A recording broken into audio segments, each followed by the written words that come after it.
Let's not waste any words at the top here.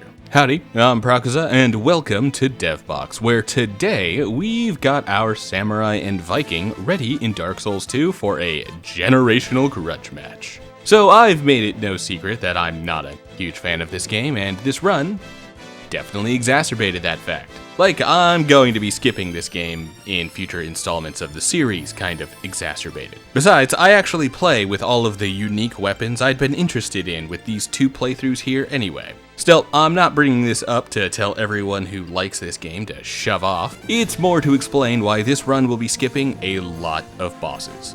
No Ruined Sentinels, no Executioner's Chariot, no Dark Lurker. We're only going for the required fights for a casual playthrough of DS2, and we'll be doing most of the DLCs. Though even there, we'll be skipping the Gank Squad and Lud and Zalin. Okay, basics covered, let's get into this, which is going to start with getting our characters geared up. Alright, so to start the Samurai run, we'll be taking the brave fencer Musashi into the fray again. But we unfortunately won't get a starting weapon from any of the starting classes. No one has a katana or a halberd or other kind of primary weapon for a samurai, except of course the bandit, who does happen to start with a bow and an axe. In this case, Musashi needs to use the bow and limited arrows to get Lenigrast key in the Forest of Fallen Giants. This will then let us buy our first weapon, a spear. Because across the history of war in Japan, spears dominated Japanese combat nearly as much as the bow did, for a lot of the same reasons that the same weapon shows up all across the world, in basically every major war, battle, or siege, right up through, and actually in some cases extending well into, the era of guns. With a spear, or yari in his case, in hand, Musashi is basically ready to start fighting, and it'll be a while before we can grab ourselves a proper katana. To be honest, the bandit class starting with a bow and an axe means that Ragnar is actually good to go from the start. But we'll still get Lenigrast key right away for the weapon level. If gearing up was worth points, then this would be a shoo-in for the Viking, but that's only for the bosses. So let's get to our first one, Dragonrider. Musashi gets the cheese strat. Definitely on the first try. Ragnar also gets the cheese strat, and this time, because I actually count out the steps, he actually gets it on the first try. 7 steps, by the way, for those curious about how to do this cheese. Alright, we've got our first real point, and obviously we need to give it to cheese. Yeah, not holding the learning curve over Musashi's head here. So, for those of you confused on my pathing, there are a few reasons for this. Some we'll get to when we get back to Ragnar, but it's also worth mentioning that I'm looking for a unique samurai weapon that only appears in DS2, and this boss helps me get there. That being said, this was supposed to be a step towards 2 weapons, but in that case, we would have certainly been better off going for Last Giant into Pursuer if we were actually looking to pick up Musashi's upcoming main weapon.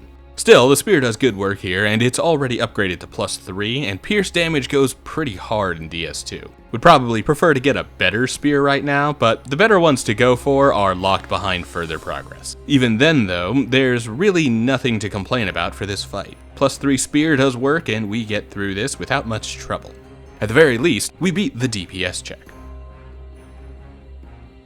So at this point, Viking is going to spend some time in No Man's Wharf, trying to specifically pick up a full set of Varangian gear. This includes each armor piece, a shield, and a sword. I'll mention here that I do have a mod running that makes it so that every enemy always drops an item if they have a pool to drop from. It won't make them drop their entire pool all at once, but it heavily speeds up the farming process without also simply spawning every item I need into each world. As mentioned in previous installments, the Vikings are more readily recognized to use axes as their primary weapon, which honestly isn't even all that historically accurate since the primary weapon should be a spear, but Scandinavian warriors did absolutely have access to swords. These swords, however, would have been a bit shorter than what we might expect from like medieval European longswords. They're also a somewhat primitive version of what would eventually be developed into the Damascus style elsewhere in the world. Ironically, not actually the city of Damascus, and likely coming from India, but making a name for itself in the city of Damascus as a center for trade in the medieval Arabian world. In this case, Viking swords, also known as Carolingian swords, would be forged by laminating different layers of steel together to make a reinforced metal that could keep up a little better to weathering than simply hammering out a chunk of iron or steel as one solid piece. The result for us here is that we've got a pretty decent sword to bring into the Flexile Sentry fight, and at +3, it does work to slash the big guy down. I'm playing it a bit risky here, and the shield is pretty much useless on my left hand since I refused to hold it up, but still, a one-handed Varangian sword is a solid choice of weapon. No wonder the actual Vikings in the Wharf can fuck me up so bad. Alright, since both weapons really do pass the vibe check here, and we get 2 first try finishes on Flexile Sentry, this comes down to a bit of a photo finish, which is to say that we're looking for the final time to kill on both of these. And while the spear in Musashi's hand does perform admirably, it can't match up to the Varangian sword's DPS. So, with a win in 1 minute and 21 seconds compared to his competitor's 2-minute victory, the first actual point goes to Viking, for honestly being able to land more hits per damage opportunity because of the sword's faster moveset. As it would turn out, I'd hoped that this path would be able to help build both characters at the same time, but unfortunately, that's not the case here. Chalk this one up to me still not being very familiar with DS2, at least not as much as I am with any of the other games. But I had no idea when coming to Lost Bastille that getting the blacksmith's shop open would require getting through the Last Giant / Pursuer path into the area, since that's where the Dull Ember is. So we need to head the rest of the way through the Forest of Fallen Giants. We'll be seeing the hits like getting invaded and killed by the early Pursuer fight, and finally, kill the Last Giant. So, we're still spearing it up against Last Giant. How's that go?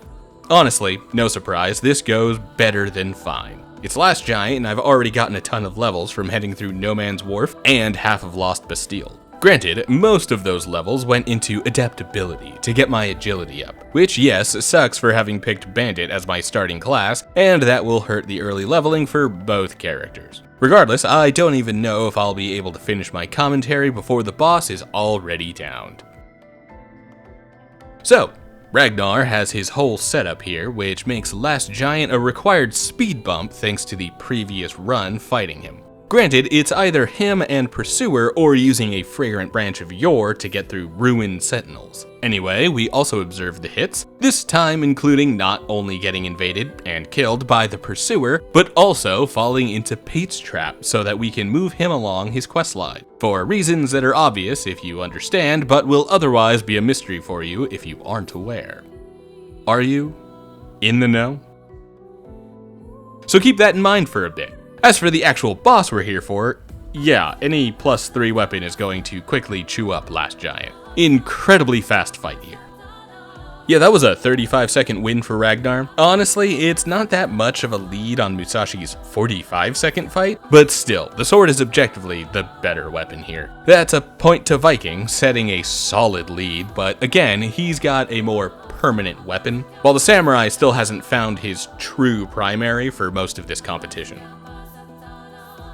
Aha! I tricked you! We actually killed the Pursuer on the roof, so I don't even need to do the boss fight. So the damage here is actually pretty close, but here we actually see the spear's moveset start to actually beat out the Varangian sword. Because now both can get 2 hits in per damage opportunity in ways that they couldn't always against some of the tougher bosses. There's also certainly an amount of RNG in Musashi's favor for this one, but with a 1 minute 30-second finish compared to Ragnar's 2.5-minute fight, this really turned in favor of the spear somehow. In that case, point for Samurai, partially due to some better DPS for once, but also for things outside of their control. Guess the stars were in Musashi's favor this time. We finally have a katana for a fight. About star-damned time. It cost us a bit to grab all of the Titanite shards and other upgrades we needed for the +6 on the Uchigatana, now that we have access to Steady Hand McDuff, but we're still doing fine on souls. Haven't really had any big losses on the way anywhere, so we can afford to get the Uchigatana nicely online. As for the first boss to test it against, we've got Lost Sinner, one of the bosses in the game that I actually like. Fully enjoy fighting. No caveats. I like this one. And this fight goes great, as you can clearly see in this dank, dark void. Honestly, this fight is half of the reason I always turn the brightness up a tick higher than recommended. One thing I will give DS2 is that the importance of positioning is ratcheted up to the max, and Lost Sinner really pushes that, since it's kind of impractical to actually dodge every attack. Sometimes you've simply got to walk out of range or get out of the arc of a swing if you want to actually get some hits in on the boss after they attack. No need to always run or roll, simply walk around and patiently wait for your opportunities. Alright, we're still Varangian swording, and it continues to be a pretty solid straight sword. I mean, I don't necessarily know how it ranks against other weapons in its type, but it's doing Ragnar well for the time being. Enough to get a solid and quick Lost Sinner kill on a first attempt.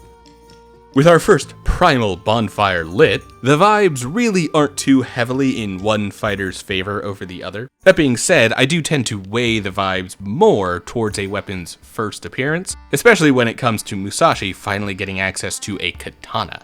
At +6 though, both of these weapons tear right through Lost Sinner, and they both finish in about a minute and a half. So, with so many things being even, the vibe of finally getting a katana in Musashi's hands is going to make this a point for Samurai, since it was incredibly satisfying to take on this boss with a properly thematic weapon. Alright, our next stop off is to head towards Huntsman's Copse.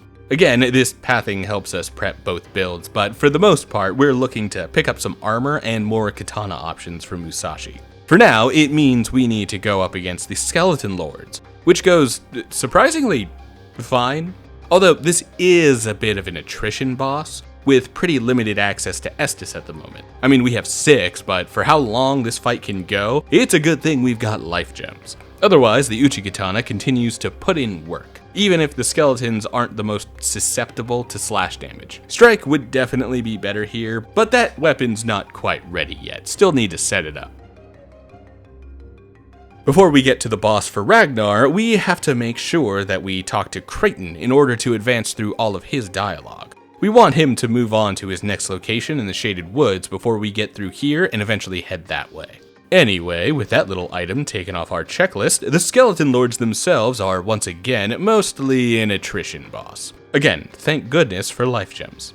Ultimate DS2 negative Nancy that I might be, I really don't have much issue with this fight. Honestly, in this run, I didn't even need life gems. More than anything, this is a test of patience rather than skill, and I don't even have a lot of either of those. So it's a little surprising that Ragnar actually does make it through with little issue.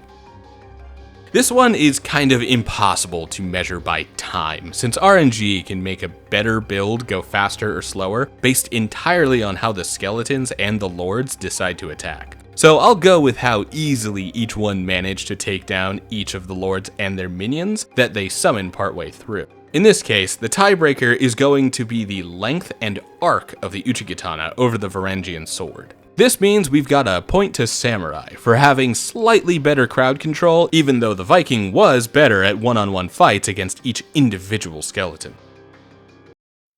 Man, this was one hit away from being entirely hitless. I legit almost restarted the fight in order to get it done with the flex, but it's hardly worth it. Would it really have been a flex to say that on Covetous Demon? No. We kill this one quickly and can finally move on to Earthen Peak.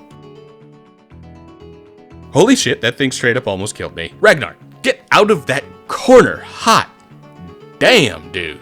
Not gonna lie, I absolutely filled my gaming diaper when he did that attack. I've never seen him follow up the roll with that flop before. Yeah, gonna give this point to Samurai. That near death has got to cost the Viking something. The clean diaper fight clearly gets the win. Gaming diapers are normal, right? My girlfriend is listening as I record this audio, and she's telling me that that's not normal. Does no one else do that? Anyway, that's not important. What is important is heading in to fight Mytha.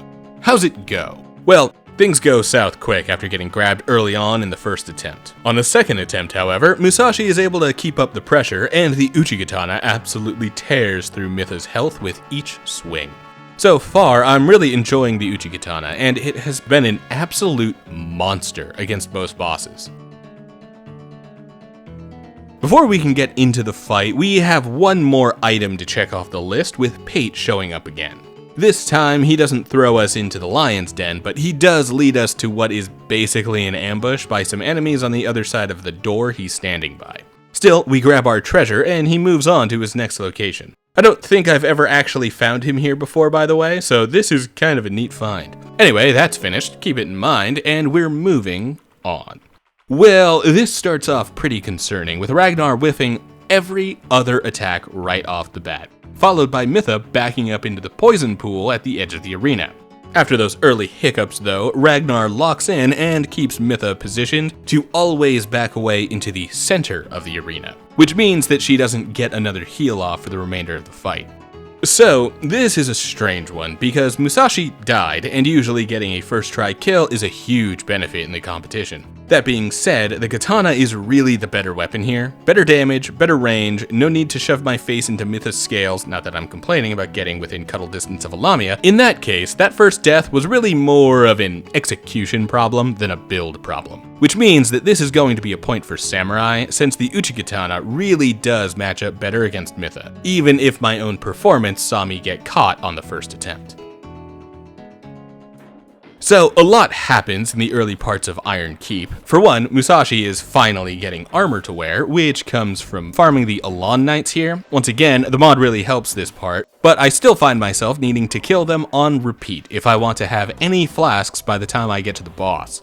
So, when we do finally get in to fight Smelter Demon, we've already killed some of the knights enough times that they aren't respawning. Really not a fan of this level, by the way. Literally my most hated location in the whole game. Absolutely ruins my mood simply looking at it during the edit. Cool lore, love the look of the katana-wielding Alonne Knights, really love that elevator that goes from a isolated tower to a lava lake for no reason. I actually do think that's cool design. I know it's nonsensical, but I think that's really, really cool.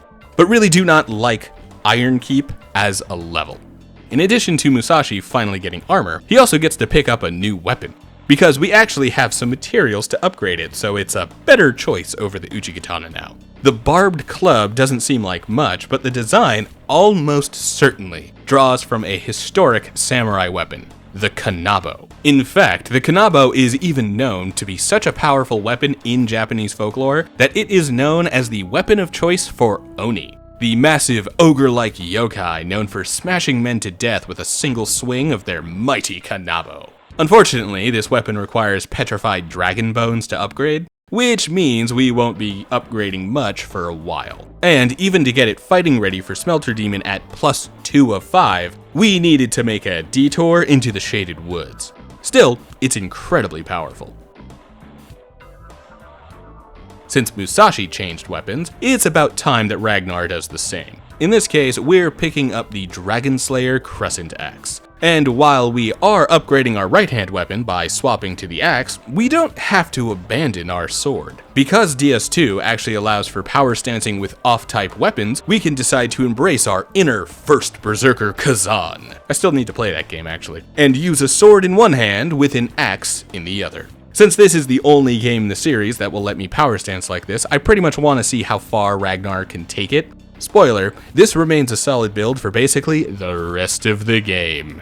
So the winner here is kind of complicated, because as soon as I switch to the Barb Club, Samurai gets it done in one. The extra damage from swapping from a slashing weapon to a striking weapon makes a load of difference against Smelter. That being said, it's not like I hadn't been learning the fight in the half-dozen attempts with the katana.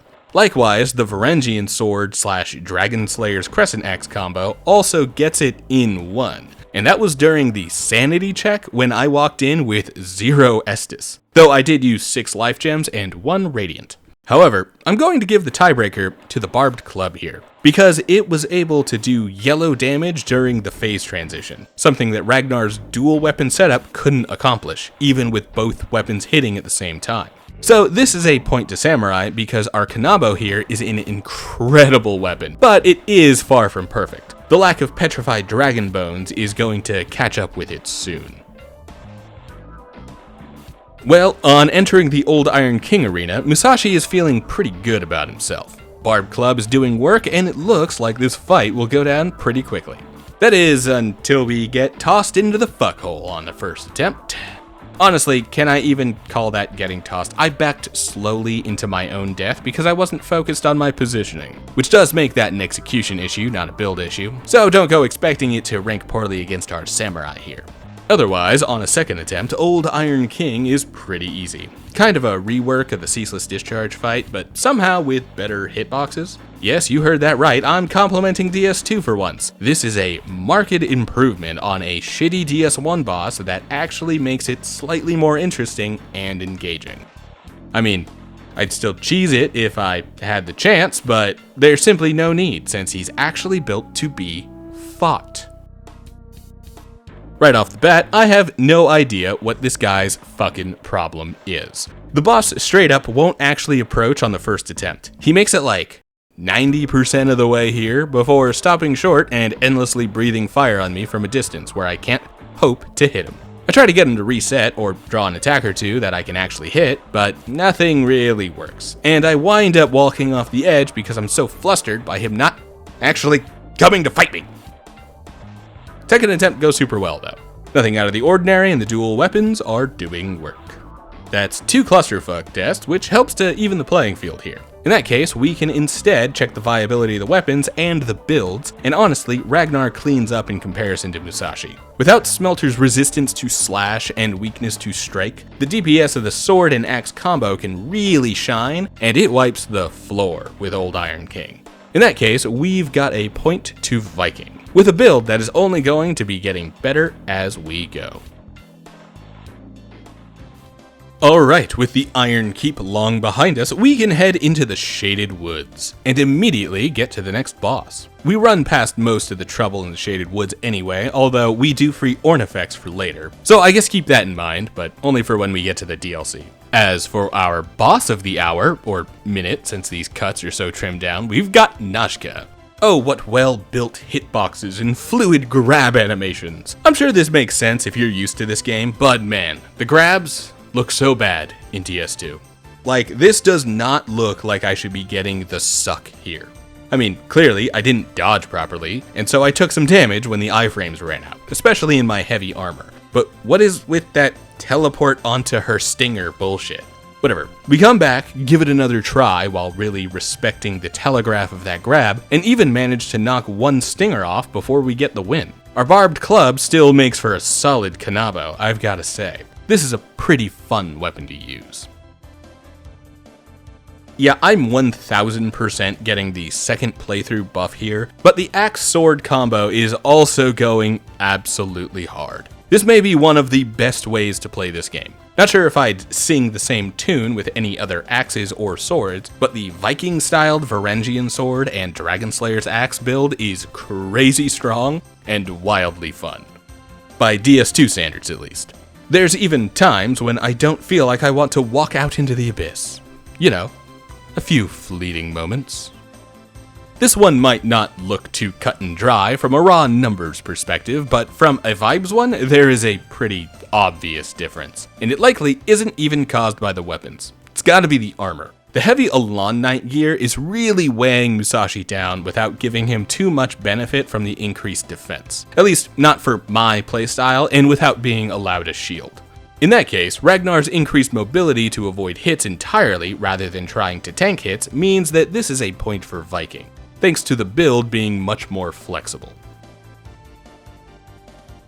At this point, we've finally hit the stat requirements to start dual-wielding katanas. I mean, we're named after Miyamoto Musashi, one of Japan's finest swordsmen, and a pioneer in a dual-wielding stance that used a katana in each hand for a unique form of combat for his time. In this case, it's the Uchi-katana and a black blade that dropped from the Alonne Knights we killed in waves back at Iron Keep. It would be nice to get a proper wakizashi for the left hand, but that'll have to wait until Elden Ring.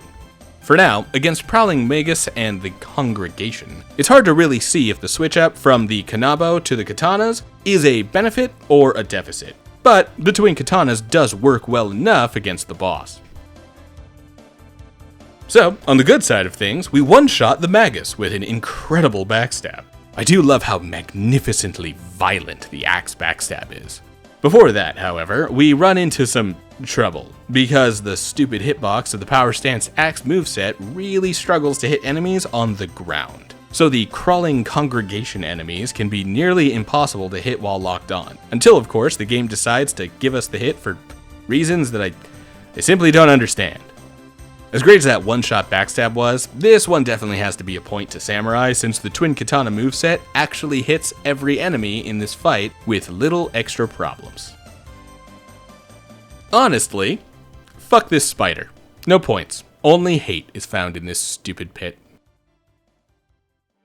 Speaking of stupid pits, it's time for us to drop into the gutter. But we'll take the Grave of Saints path to get there, which means fighting the Royal Rat Vanguard. Why? Because I actually like this fight, at least in concept.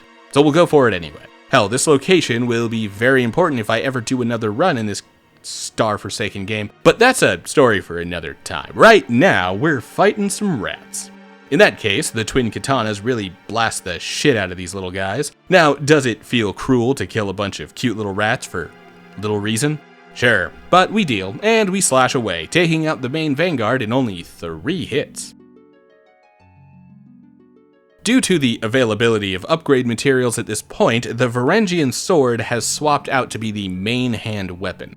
It's still the axe moveset, and it really doesn't change the damage much. Once again though, we've got a weapon that absolutely chunks the rats down in a single hit. We've still got the moveset issues we saw back with the Congregation. Then, when the actual Vanguard shows up, the axe and sword absolutely wrecks the main one's shit in about 4 hits. Though not all of them land perfectly on target, so it probably could have gone better if my aim was a bit cleaner.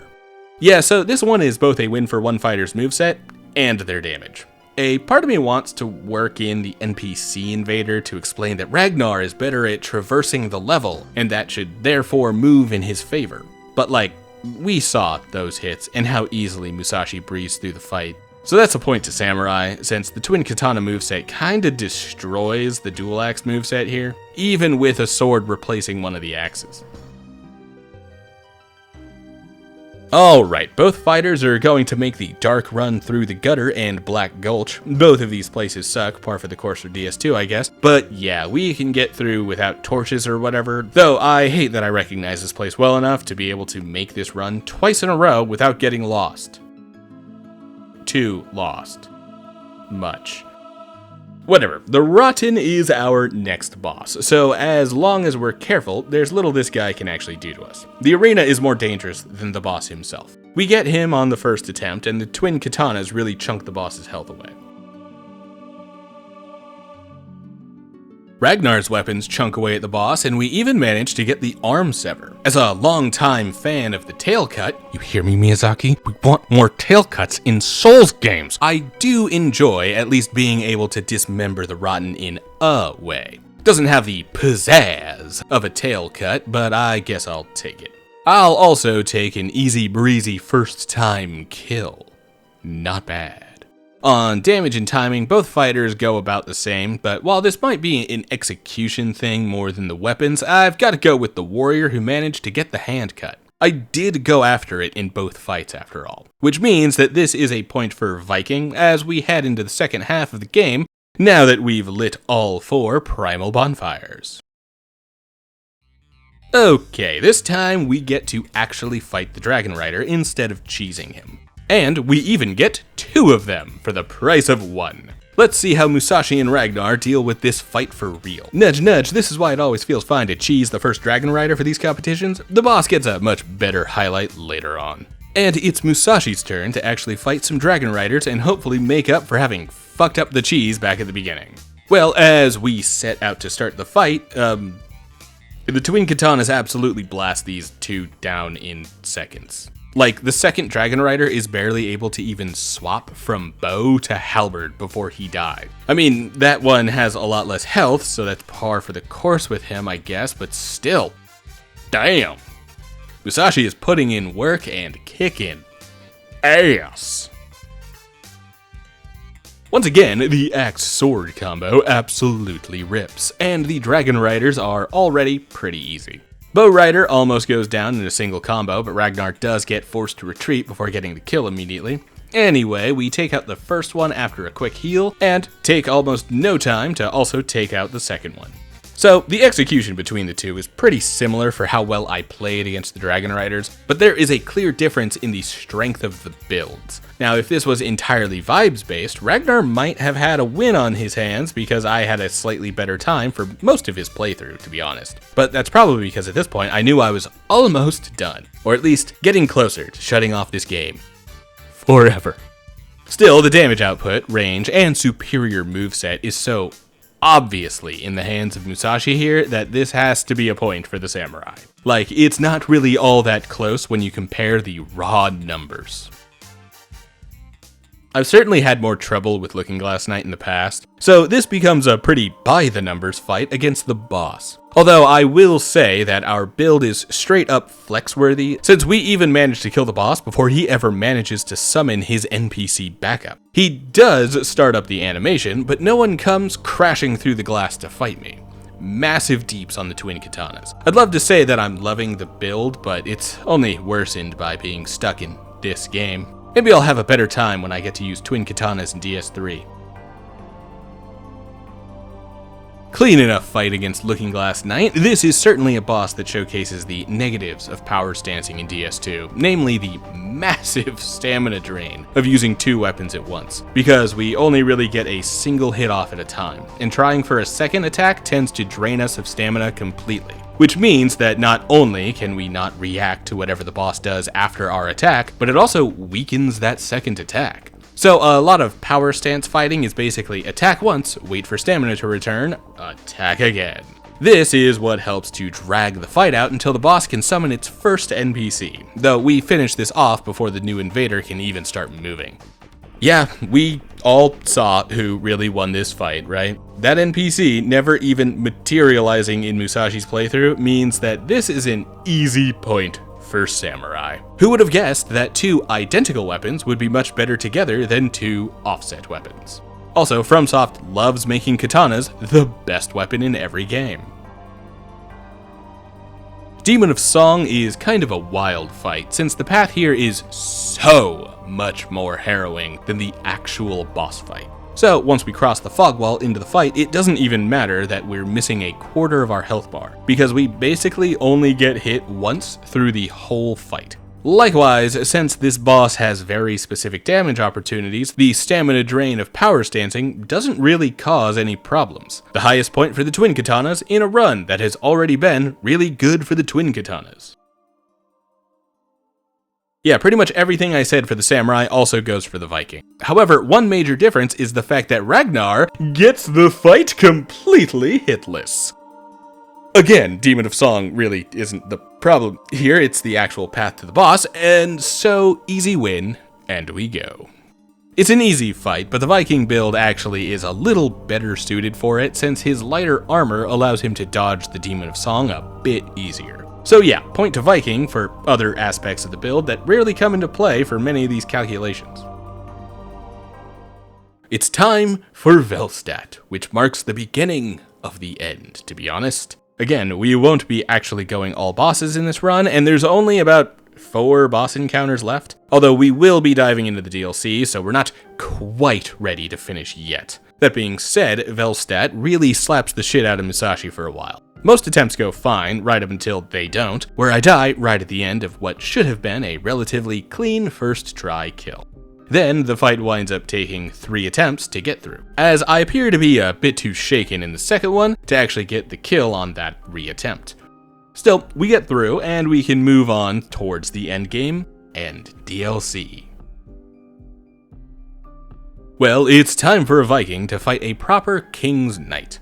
And the Bellend puts up one hell of a fight, right up until the end of my first attempt when I get completely cheated.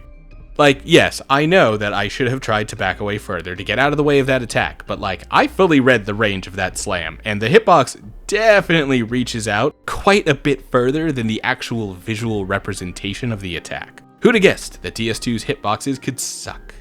Anyway, we kick his ass in the second attempt and never take a hit after entering phase 2, pretty nice.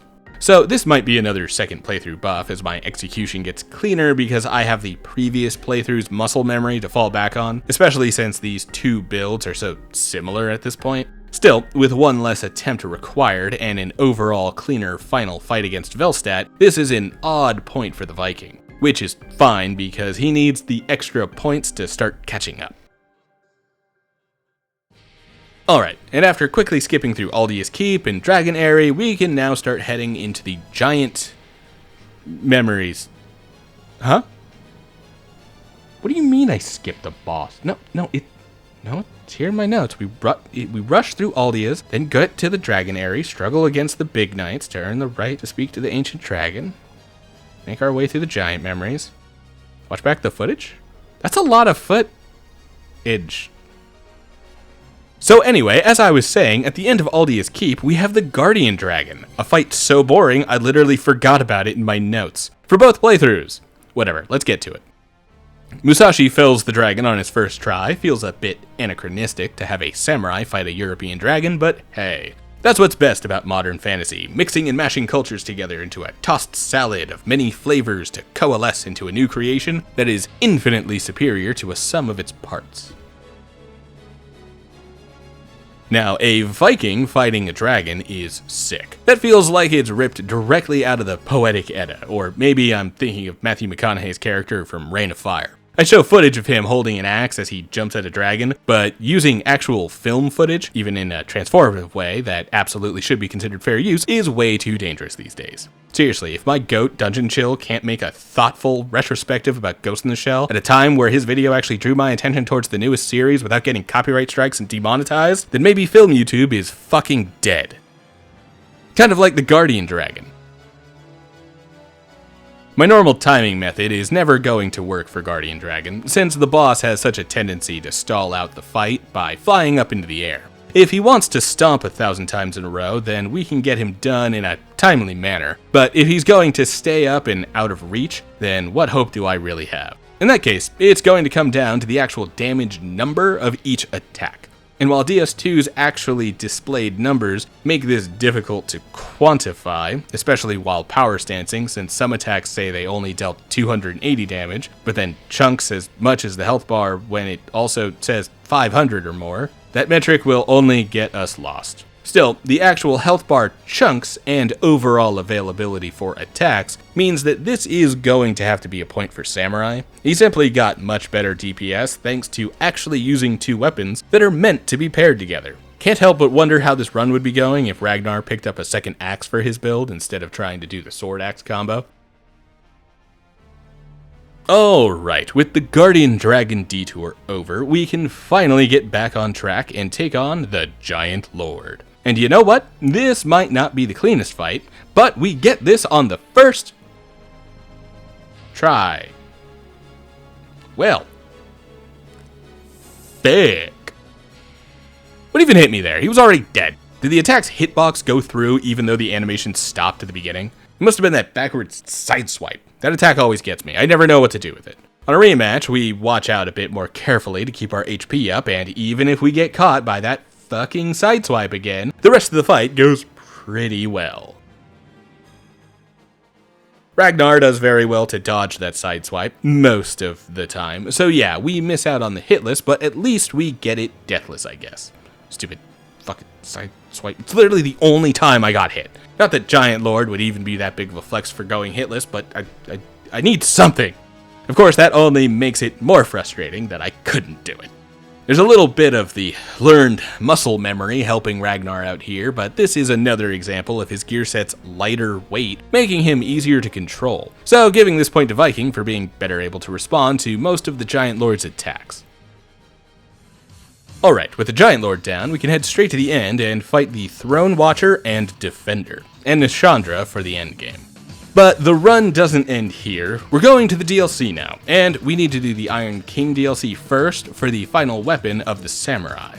This oddly brings us directly to the Fume Knight, since these DLCs don't really like to start off with preliminary boss fights like Sanctuary Guardian, Ludwig, or Demon Prince. All of which I don't like. Maybe that's actually one thing that DS2 does well. I mean, the DLCs are easily the best part of DS2 anyway.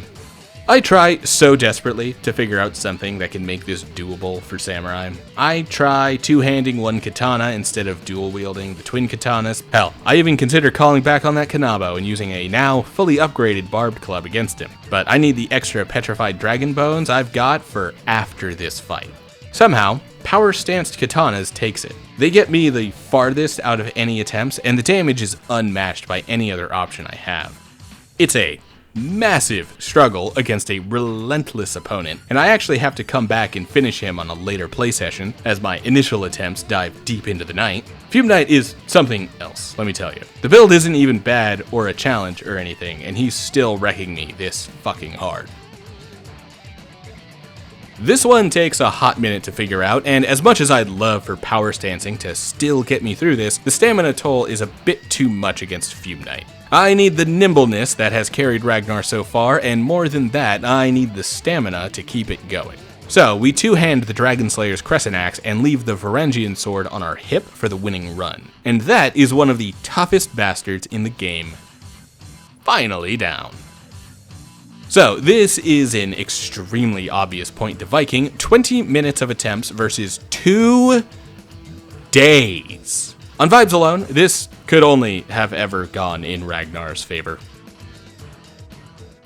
Fuck the run-up to Sir Alonne, by the way. I take full advantage of using backup saves so that I don't have to redo the run back over and over. Get to the end once, quit out, then find the save file in the app data roaming folder for DS2. It'll be a .sl2 file, and copy it to a separate folder. Then, every time you fail to kill Sir Alonne, head back to title screen, tab out, recopy from the new folder back to the original, and you'll load back right where you left off. No need to even turn the game off. Both Musashi and Ragnar will be doing this for Sir Alonne and Blue Smelter Demon, though results are a bit more mixed for Blue Smelter Demon. All that cheesing pays off though, because half of these attempts take exactly 5 seconds before I'm immediately killed. One of the best fights in DS2, but has one of the worst runbacks. I'll never do this without save stating like this again, and neither should you. Do it. Seriously. Anyway, even with the save cheesing, this fight still takes me about a half hour to finally get through. Considering that half of my attempts last for about 15 seconds, there is a lot of failure going on here. Literally nothing in the base game took even close to as many attempts as Fume Knight and Sir Alonne. We still say fuck this run-up for Ragnar, but this does go a lot better for him than it did for Musashi. I mean, our resident Viking gets to keep on his actual armor and dodge at the speed he needs to. Once again, we're two-handing the Dragon Slayer axe, which makes this much more doable, since Sir Alonne kind of demands quicker responses and a lot of extra stamina. It's a tough fight and a bit slow going. Of course, I also don't manage to get the sick hitless kill where he seppukus himself, but honestly, who really expected me to get that? I'm not the hitless guy. I'm the use Dark Souls as an excuse to chat about ancient cultures and probably get a bunch of stuff wrong guy. I get some stuff right, like giving the Viking an axe. I mean, he should also have a spear and a shield, but the point is something. I don't know. Oh, we killed Sir Alonne. There we go. Great point. So yeah, this is another easy point for Viking. It's not the damage, it might not even be the armor, but altogether, the vibes were so much better on that second playthrough, I was almost having fun taking Ragnar through both Alonne and Rain. Yeah, I know his name.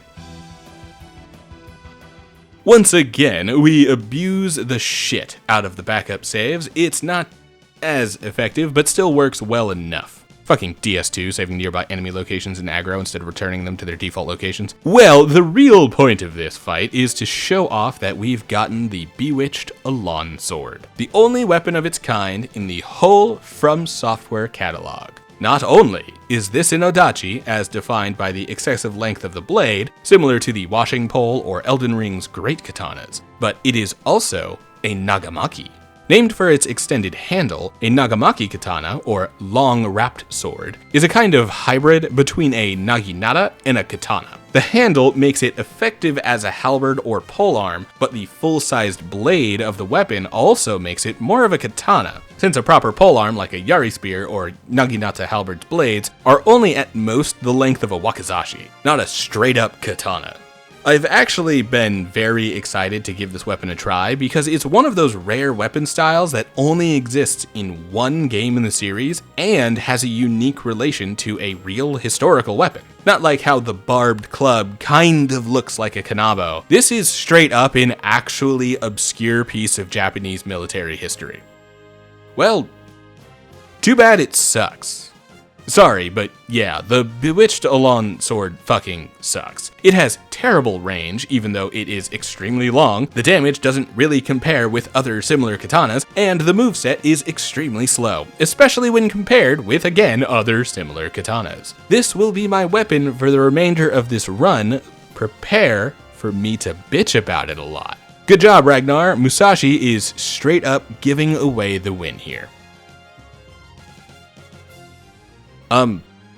Hold, please. Okay, there we go. So yeah, I accidentally didn't fight him on my first pass through this area, and I came back after beating all of the other bosses. Granted, at this point, the extra levels really aren't doing much, so it's not like having finished 2 extra DLCs, and the final boss really meant anything for this fight.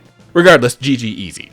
I mean, I could dock a point for Ragnar straight up forgetting that this guy even exists, and having to come back later, but like, no. The Bewitched Alonne sword cannot be allowed to win even a single round. Fuck this sword. Point to Viking out of spite for Alonne and his terrible weapon. Yeah, Elana kinda sucks. She's a pretty boring fight that is only made interesting when she summons Velstad. But if that's the case, I'd rather simply fight Velstad, and I don't even particularly like the bell end. So yeah, not a great fight with not a great weapon, and we get the bad RNG. Ragnar at least gets the good RNG on Elana, where she never summons the bell end. We're also absolutely chunking here, and know better than to get caught by her projectiles or the big pulse attack. We can also either one-shot or stun-lock the skeletons well enough to not really worry about them. This will be another point to Viking, mostly for RNG, but also his build is officially superior now. While the twin katanas was outclassing the axe sword combo, the Bewitched Alonne sword is really tanking the utility of the samurai. At least Musashi's drip looks a lot better now. I feel like I've mentioned this before, but Sinh does feel like a pretty solid dragon fight. Like, he's no Medir, sure, but he's better than Calamite or Dragon God. You know, it beats Hellkite Dragon by a mile. So yeah, a real highlight for DS2, and honestly the only reason I'd ever bother heading into this DLC, since the other 2 bosses are real letdowns, especially in comparison to him. As for how Musashi fares against Sinh, his build is actually uniquely disadvantaged against this guy, since katanas tend to be somewhat brittle, even by DS2 weapon standards. They're especially easy to break.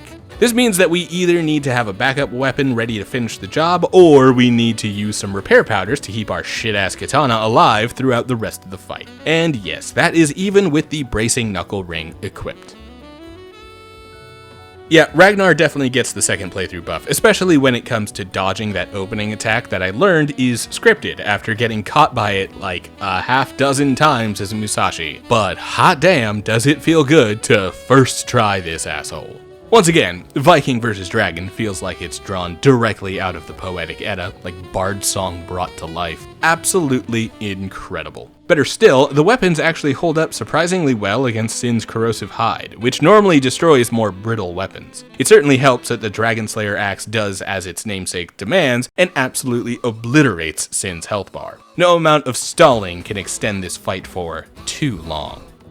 Yeah, so this is pretty one-sided, for more than simply the second playthrough muscle memory, and the fact that Alonne's sword sucks ass. Not having to heal his weapons halfway through the fight, and being able to chunk away the boss's health bar, means that this is a point to Viking, as the build is simply better suited for this fight. No need to bring my bias or any vibes into it. If I had to give DS2 any compliments, it would have to be that Ilium Lois is one of the best levels that FromSoft has ever designed. Like, the oppressive feel of the first traversal through it, combined with how everything changes after Ava, and the hints at where unique items can be found from that first trek that rewards remembering what was and wasn't available, is an amazing gimmick to give a level like this. Although, that being said, everything that makes this interesting and fun and worth exploring is lost on subsequent playthroughs. Which is why I always want to fight Ava while she's invisible, so that I don't have to do both runs through the level. Oh, and to be clear, a diminishing return on a second playthrough doesn't mean that the level is a mistake. It does what it wants well, and it's absolutely worth that diminishing return for how impressive that first playthrough of the area is. Anyway, Ava sucks, and invisible Ava is fucking impossible. I mean, I'm sure it can be done, but I'm not the one to do it. So we come back when we can see her, and still get stomped a few times because I really don't like this fight and its hitboxes. I'm slowly improving at this, but slowly improving while using a weapon as bad as Alonne's sword is a bad combination, and I'm now officially having a bad time. We eventually get it after a decent amount of struggle, and I never want to come here again. Too bad I've got an entire second playthrough to do after this. Blah. Yeah, so Ava still sucks, but the Viking build is goated.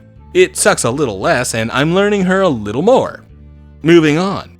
Man, my notes are filled with affirmations that we're almost done. I'm really beyond the end of my patience at this point, aren't I? But I don't like leaving things unfinished, so we've got a point to give out, and in that case, it should still come as no surprise that it's another point to Viking, because Ragnar's axe sword combo has actually been really fun, and doesn't have the problem of having been nerfed by finding a new shitty weapon. And now we've come to the best fight in the game. Incredibly epic opening, with the knights falling with us as we get ready to fight the charred dudes. Terrible on a replay, because the first phase of this fight is agonizingly long. Perfect cap off for Eliablois, to be honest. I really want to get to the damn boss fight already, but the game won't let me skip the fight against the charred knights. It's like a perfect encapsulation of my feelings towards this entire place. So, speaking of the whole wish I could skip the opening fight against the charred knights bit, that opening is so rough with Musashi that I don't even beat this when I first get here. Like, I leave, beat the game, then come back days later, after I've cooled off a bit, and finally finish it off. Burnt Ivory King is honestly a solid design. I love the lefty rep, but damn, I really don't like this opening. And I have no idea why sometimes my Lois Knights will block all 3 gates before the boss arrives, but other times love to leave the last guy behind. Still, after a nice break and doing some work on another video actually, I get some decent RNG and take the Burnt Ivory King down for good. First try! Get fucked! Point to Viking. No need to get long-winded on this. Wow, my notes turned Australian for a moment. Anyway, we're lumping Throne Watcher and Defender together with Nishandra, because it's not like Nishandra is an actual threat. Maybe we're getting ahead of ourselves. Throne Watcher and Defender, how's that go? To be honest, bad for a while. And this is me coming here after having given up on Burnt Ivory King, so be aware that the whole time Musashi is on screen, I'm seething behind the controller. It gets a lot more calm for Ragnar. That run was basically a vacation compared to this one. Into the fight though, these two never want to separate and give me the chance I need to get my damned damage in. I hate it here, but eventually, persistence, not patience, that's well and good out of the equation now, sees us through as we get to Nishandra, who kills us on the first attempt, but I already showed that. Second attempt gets a fairly clean win. Not much else to complain about, I've done enough of that already.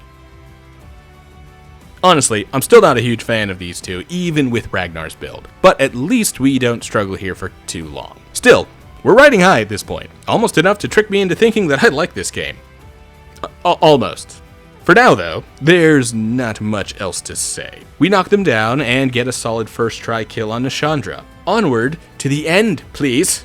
To absolutely no one's surprise, this point goes to Viking, who honestly should have swept this entire run. A fantastic build that shows why FromSoft needs to bring this game's power stancing back in future titles. I want to use this build in Elden Ring, damn it. Alright, it's final score time, and I really don't want to belabor the point here. With 16 points, the Viking takes the win in Dark Souls 2 over the Samurai's 11 points. Plus 1 extra point for cheese. If this was a raw weapons breakdown of katanas versus axes, this would have absolutely been Musashi's game, but the full gear set and the abysmal drop in performance after swapping to Alonne's sword really dragged the samurai build down. Meanwhile, Ragnar's build was basically finished as soon as I got Kraton's armor before fighting Freya. Oh, right, I got Kraton's armor for doing his quest in Teldora. Almost forgot.